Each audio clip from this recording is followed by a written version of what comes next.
হবে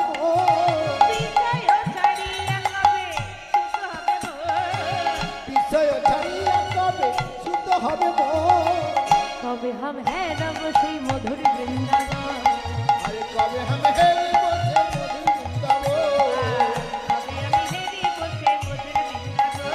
আরে কবে हम है বসে মধুর বৃন্দাবন রূপ রঘুনাথ পদে রঘুবরা কুতি রূপ রঘুনাথ পদে রঘুবরা কুতি রূপ রঘুনাথ পদে রঘুবরা কুতি রূপ রঘুনাথ পদে রঘুবরা কুতি কবে हम বুঝিব সেই যুগল প্রীতি কবে हम বুঝব সেই যুগল প্রীতি কবে আমি বুঝিব সেই যুগল প্রীতি আরে কবে हम বুঝব সেই যুগল প্রীতি রূপ রঘুনাথ পদে রঘুবরা রূপ রঘুনাথ পদে রঘুবরা রূপ রঘুনাথ পদে রঘুবরা রূপ রঘুনাথ পদে রঘুবরা প্রার্থনা করো সদা নরোত্তম দাস তাই গৌর হরি হরি বল।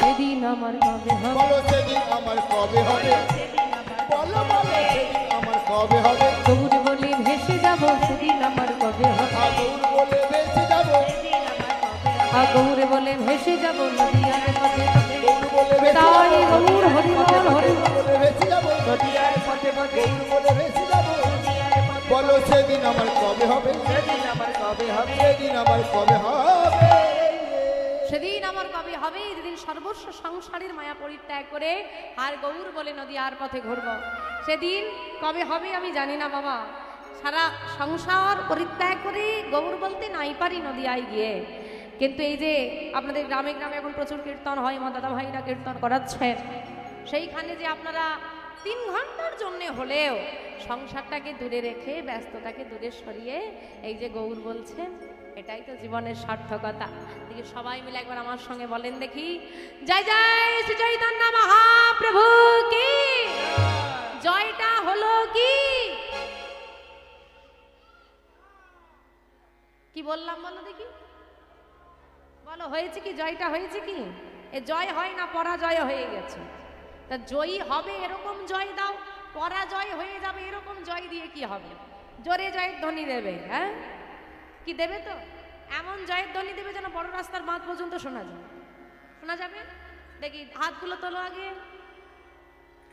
হ্যাঁ এইদিকে এইবার চিৎকার করে একটু জয়ের ধ্বনি দাও জয় জয় শ্রী চৈতন্য মহাপ্রভু কি নিতাই চাঁদি কি নবদ্বীপ ধামি কি গৌর ভক্ত বৃন্দা কি আমার গৌরে ধরে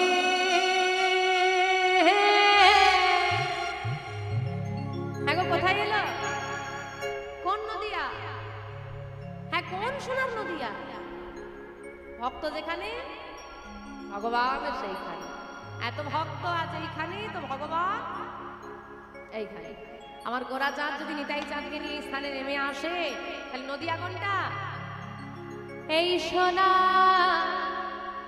নদিয়া উলুধ্বনি হরি ধ্বনি হরি বল হরি বল হরি বল সবে তো শোনা যায় আমাদের গৌরে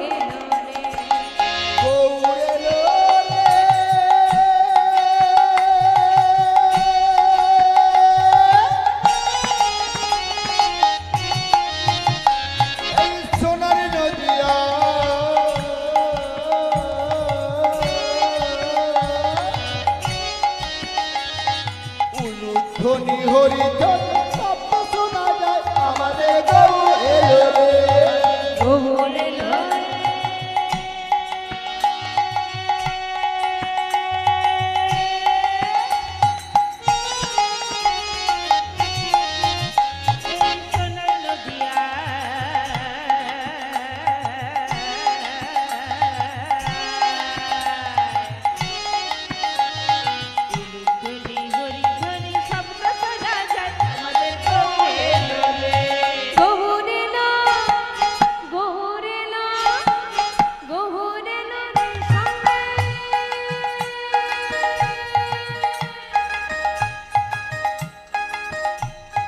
গৌরের সঙ্গে কে এসেছে গো? গৌর এলো এর সঙ্গে। বাহ! নিতাই গৌরের হাতগুলো কেমন থাকে? তোমাদের গুলো কেমন আছে? নদিয়া বানাও, তবে নদিয়ার চাঁদ আসবে। নদিয়ায় কেমন করে না যা হবে। যারা আমার গোলা চাঁদকে ভালোবাসেন তারা হাত তোলে, আর আমার গৌর হরি যাকে যাকে হাত দিয়েছে তারা তোলে, যাকে হাত দেয় না, হাত নেই, তারা তুলবে কি করে? যাদের হাত আছে তারা তোলো, যাদের হাত নেই ওইদিকে মাইনা হাত কোথায়? ভগবান দেয়নি, ভগবান বাসন মাজার জন্য হাত দেয়নি, গৌর বলার জন্য হাত দিয়েছে, তোলো। ভগবান যাকে যাকে হাত দিয়েছে তোলো, যাকে হাত দেন, যারা দাঁড়িয়ে আছো হাত কোথায়? তোলো। হাত আছে তো? হাত আছে তো তোলো, হাত নেই তো তুলতে হবে না। এইদিকে বাবারা তোলে তোলে, এইদিকে মাইনা। এমন নয়, এমন। হ্যাঁ, টাকা চাইলে বলো না কম দাও, কম দাও, তখন বেশি দাও। তো বেশি চাইতে হলে বেশি দিতে হবে। তোলো তোলো, নিতাই গৌর হরে হরে বল। গৌরেলা গৌরেলা গৌরেলা রে সঙ্গে নিতাই এলো রে। গৌরেলা গৌরেলা গৌরেলা রে সঙ্গে নিতাই এলো রে। গৌরেলা গৌরেলা গৌরেলা রে সঙ্গে নিতাই এলো রে। আমাদের উলুধ্বনি হরি হরি বল।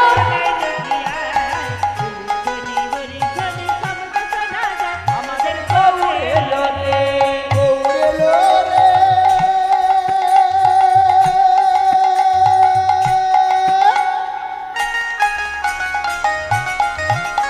এই সোনার নদিয়া উলুধ্বনি হরিধ্বনি শোনা যায় আমাদের গৌরেলা রে।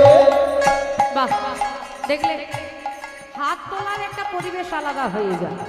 তা এত সুন্দর করে উলুধ্বনি হরিধ্বনি দিয়ে গোড়াচাঁদকে ডাকলে গোড়াচাঁদ এসেছে না আসে না?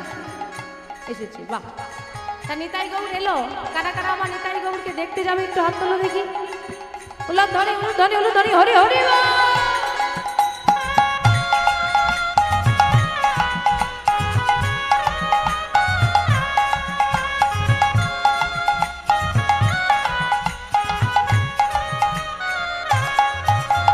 কে কে তোরা, কে কে তোরা, কে কে তোরা গৌরে দেখবি আইরে ছেটে আয়। কে কে তোরা কে কে তোরা কে কে তোরা গৌর দেবী আরে ছুটে কে কে তোরা, কে কে তোরা, কে কে তোরা গৌরে দেখবি আইরে ছেটে আয়। আমাদের গৌরে ধরে সোনার নদিয়া হরি হরি বল হরি বল।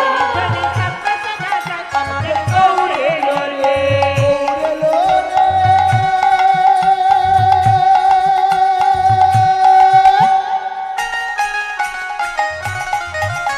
এই সোনার নদিয়া উলুধ্বনি হরিধ্বনি শোনা যায় আমাদের গৌরেলা রে।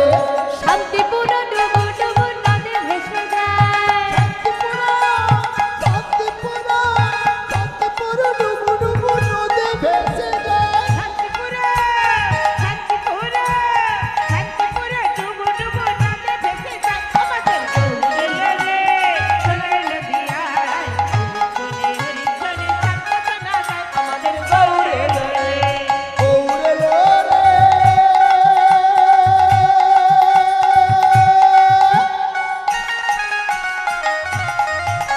এই সোনার নদিয়া উলুধ্বনি হরিধ্বনি শব্দ শোনা যায় আমাদের গৌরেলা রে। আমাদের নিতাই এলো রে। নিতাই গৌর হরি হরি বল। এলো এলো রে। জানি তাই জানি ভেসাও। আসুন আমরা নিতাই গৌর কথা শ্রবণ করলাম, এবার ভক্তের কথা শ্রবণ করব। উত্তরপ্রদেশ রাজ্য জাজারিয়া গ্রাম। কি নাম বললাম মা? ও মা, ওখানে আবার গোলযোগ কেন? কি গ্রামের নাম বললাম? জাজারিয়া। তো জাজারিয়া গ্রাম, এই গ্রামের মানুষ অতিষ্ঠ হয়ে উঠেছে ডাকাত হরিদাসের অত্যাচার। গ্রামের পাশে যে জঙ্গল, সেই জঙ্গলে ডাকাত হরিদাসের বাস। ডাকাতের অত্যাচার দিন দিন বাড়তে শুরু করেছে। গ্রামের অনুষ্ঠান, আয়োজন, মেলাঘাট, পূজা পরিচর্যা সব বন্ধ হয়ে গেছে। কেন না বাবা, এই যে আপনাদের এখানে অনুষ্ঠান হচ্ছে, তা আপনাদের আশেপাশের মানুষ তো চলে এসেছে, তা এইরকম অনুষ্ঠান হলে তো মানুষ আসবেই। আর যদি ঘর ফাঁকা থাকে ডাকাতি হবে, তা তোমার ঘরে ডাকাতি হলে তুমি ভয়ে বেরোবে? তা তুমি যদি ভয়ে না বেরোও, অনুষ্ঠান হলে অনুষ্ঠানে মানুষ থাকলে তো অনুষ্ঠান হবে, কেউ আসে না, অনুষ্ঠান হবে কি করে? ধীরে ধীরে সব বন্ধ হয়ে গেল। ডাকাতের অত্যাচার এমন প্রবল হয়ে দাঁড়িয়েছে, বাবা চাইলেও ধুমধাম করে মেয়ের বিয়েটুকু দিতে পারে না। ছেলে মেয়েরা বাইরে যেতে পারে না ব্যবসা বাণিজ্যে, জঙ্গল পেরিয়ে আসতে হলে সব ছিনিয়ে নেয়। যে মেয়ের বিয়ে হয়েছে অন্য গ্রামে, সেই গ্রামে ঢুকতে চায় না। আর বাবা মা চাইলেও মেয়ের কাছে আর যেতে পারছে না, জঙ্গলটা তো পেরোতে হবে রে বাবা। এইভাবে দিন কাটছে। যাদের আর্থিক বল ছিল তারা গ্রাম ছেড়ে চলে যেতে লাগলো।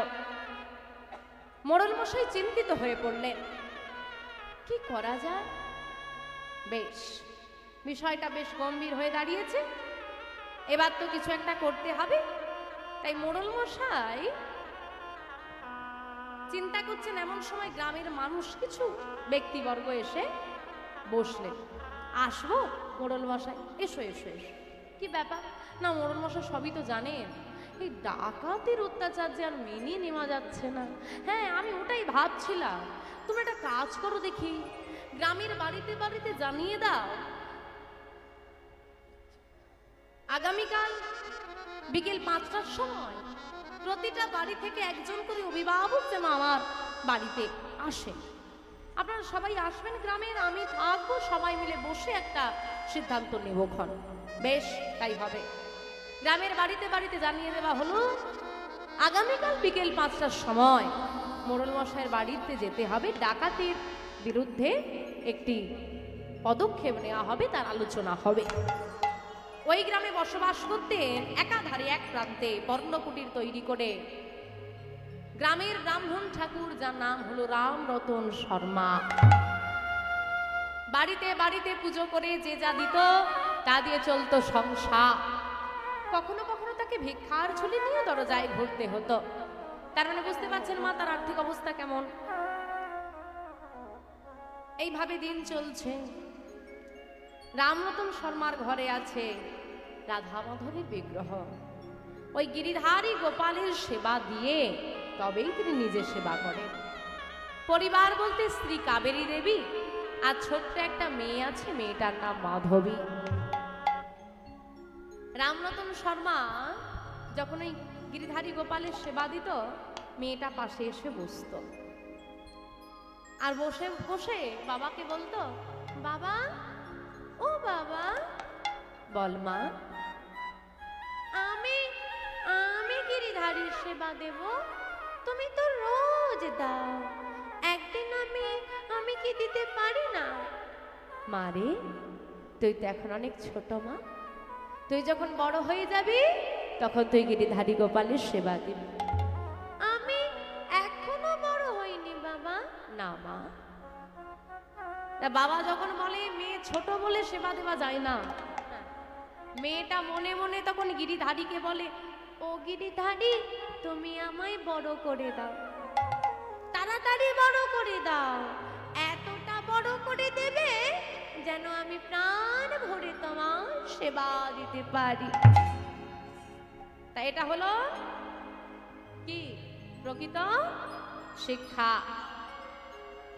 এখন বাবা প্রতিদিন গোবিন্দকে সেবা দেয় বলে কিনা মেয়ে রোজ দেখে, তবে মেয়ের মনে সাজ জেগেছে আমিও দেব। এখন মেয়ে যদি প্রতিদিন দেখে যে মা ফোনে রিল বানাচ্ছে, আর রিল বানাতে বানাতে অন্যদিকে রিল জড়িয়ে গেছে, তো সে ছেলে মেয়ে বড় হয়ে তো ভাববে যে মায়ের হাতে ফোনটা আছে, আমি ফোনটা কবে পাব। একটা কথা মনে রাখবেন মা, বাচ্চারা দেখে শেখে, ঠিক না? কিছু কিছু বাচ্চা আছে দেখবে, হ্যাঁ, ওই মা প্রতিদিন সিঁদুর পরে সেও পরে বেরিয়ে পড়ে। আরে কি করেছিস? মা পড়ে। ওই ছোট্ট মেয়েগুলো দেখবে না, এইটুকু হাঁটতে পারে না ঠিক মতো, পড়তে যখন বসবে পা দুটো এগিয়ে দেবে, তাই না? দাও আমার পায়ে পরিয়ে দাও। তা তুমি পড়ো, তাই দেখে সে শিখেছে। তুমি যদি গোবিন্দের সেবা দাও, সে দেখবে, সে জানবে এটা আমাকে করতে হবে। মা যদি সারাদিন তার নিজের কাজে ব্যস্ত থাকে, সংসার নিয়ে ব্যস্ত থাকে, ঘর ঠাকুর ঘরে একবারও না ঢোকে, শাশুড়ি যদি বলে একটু সন্ধে দিয়ে দাও মা, মুখটা বাংলার 5 হয়ে যায়, তাহলে সে মেয়ে কি করে ভক্ত হবে? দিদি, তোমার ছেলে ভক্ত হয়েছে, আমার ছেলে রাত 12টার পর নিজের বাড়ির দরজাটুকু চিনতে পারে না। তার মানে ভেবে দেখো, ওই মা যখন ছেলে ছোট ছিল, হাতে ধরে কীর্তন শুনতে নিয়ে এসেছিল বলে কিনা আজকে ছেলেটা নির্দ্বিধায় হরিবাসরে এসে বসতে পারছে। মা যদি না নিয়ে আসতো, বাবা যদি না নিয়ে আসতো সঙ্গে করে, সে জানতো কি করে? তাই সবার চরণ ধরে আমি নিবেদন করি, মা এমন কর্ম করবে, একটা কথা মনে রাখবে, আমি যেমন গাছ লাগাবো তেমনি ফল আমি পাবো। টক তেঁতুলের গাছ লাগালে মিষ্টি আম কখনোই পাওয়া যায় না। মাধবী মনে মনে এই গোবিন্দকে প্রতিদিন এই কথাটা বলে, আমাকে একটু বড় করে দাও। আজ হলো সেই দিন, যেই না মোড়ল মশাইয়ের লোক এসে বলেছে যে যেতে হবে বিকেল 5টার সময় মোড়ল মশাইয়ের বাড়ি, মোড়ল মশাইয়ের সংবাদ। এখন রামরতন শর্মা তো চিন্তিত হয়ে পড়েছে, উমা আমি যাব কি করে? কাবেরী দেবী বললেন, কেন তুমি যেতে পারবে না কেন? আরে বাবা, গেলে হবে, এই যে সন্ধে যদি হয়ে যায় ফিরতে, আমার গিরিধারী গোপালের সেবা টিকিয়ে দেবে। অমনি বাবা মাধবী পাশে দাঁড়িয়েছিল, গোবিন্দকে মনে মনে বলছে, এই হয়েছে সুযোগ আমার। বাবা আমি দিয়ে দেবো। হ্যাঁ রে, তুই পারবি না রে? আচ্ছা একটা দিনই তো ব্যাপার, আমি ঠিক পারবো। সে না হয় হলো, কিন্তু আমি ডাকাতের বিরুদ্ধে আলোচনায় আমি কি বলি বলো তো? আমার তো ডাকাতকে নিয়ে কোনো মাথা ব্যথা নেই, কিন্তু না গেলে মোড়ের মশাই যদি অভিমান করে, আমি কি বলি, শোনো তুমি যাও, একটুখানি থেকে না হয় চলে আসো। আচ্ছা বেশ, তাই করবো। মধ্যাহ্নকালে গিরিধারী গোপালের সেবা দিয়ে নিজেরা সেবা করে বিশ্রাম নিয়ে বিকেল 5টা প্রায় বাজতে যায়। হাতে একটা লাঠি, কাঁধে একটা পরনে ধুতি পাঞ্জাবি আর কাঁধে একটা গামছা নিয়ে চলেছেন, হাতে হ্যারিকেন। রামরতন শর্মা এলেন মোড়ল মশাইয়ের বাড়িতে, আপনাদের মতো সবাই বসেছেন। মোড়ল মশাই আলোচনা সভা শুরু করে দিলেন। ডাকাতের বিরুদ্ধে কি করা যায়? কেউ বলছে ডাকাত ধরার ব্যবস্থা করো, আবার কেউ বলছে চুরি ডাকাতি হয় অভাবে, যদি ডাকাতের দায়িত্ব আমরা নিয়ে নিতে পারি, খাওয়া দাওয়া থাকার খরচ, তাহলে ডাকাতি বন্ধ হয়ে যাবে। আর একজন বলে উঠল, যদি অভাবে ডাকাতি হয় দায়িত্ব নিলে বন্ধ হয়ে যাবে, কিন্তু অভাবের ডাকাতি না হয়ে ডাকাতি যদি হয় স্বভাবের, তখন ঘুরে গন্ডগোল হয়ে যাবে। এখন নানান যুক্তি উঠছে আর খণ্ডন হয়ে যাচ্ছে, এই চলছে আলোচনা সবাই। দেখতে দেখতে সন্ধ্যা যেই না নেমে এসেছে, মা ডাক দিয়েছে, মাধবী, বাবার মনে হয় আসতে দেরি হবে, তুই একটা কাজ কর, তুই গিরিধারী গোপালে সন্ধ্যা আরতিটা করে দে, সেবাটা দিয়ে দে। মা আয়োজন করে দিচ্ছে। ছোট্ট মেয়েটা, বহুদিনের আশা তার পূর্ণ হয়েছে, গিরিধারী তাকে বড় করে দিয়েছে গো, তবে কিনা সে সেবা দিতে পারছে। সুন্দর করে সাজিয়ে গিরিধারী গোপালের আরতি করছে। আজকে গঙ্গার জলে নয়, নয়ন গঙ্গার জলে আমার গিরিধারীর সেবা দিচ্ছে। জয় গুরু গৌরাঙ্গ, তুমি শ্রীরাধা মাধব, ব্রহ্ম নারায়ণ হরে কৃষ্ণ।